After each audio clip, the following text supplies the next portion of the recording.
Hi guys, and welcome back to the channel. In today's video, I'm going to show you that how you can enable predictive text in Samsung smartphone. So without wasting any time, let's start our video.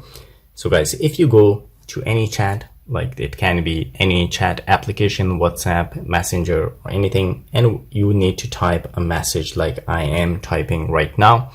And as you can see, there is no predictive text just below the message that I type.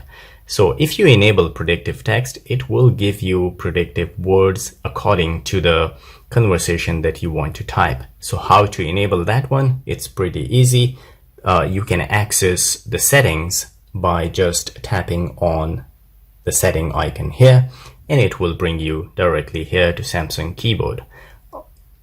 So you can access the same settings by just tapping on the setting icon, and you can scroll down to find the general management, and here you will find the Samsung keyboard.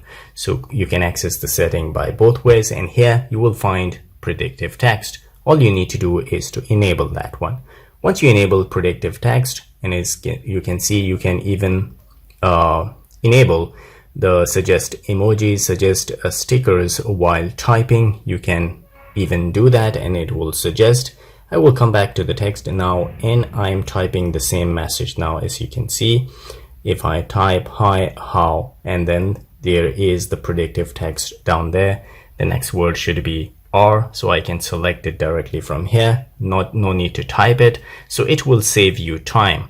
So guys, if you want to enable predictive text on your Samsung smartphone, this is how you're going to do it. If you like the video, don't forget to subscribe. I will see you again in the next video. Till then, take care.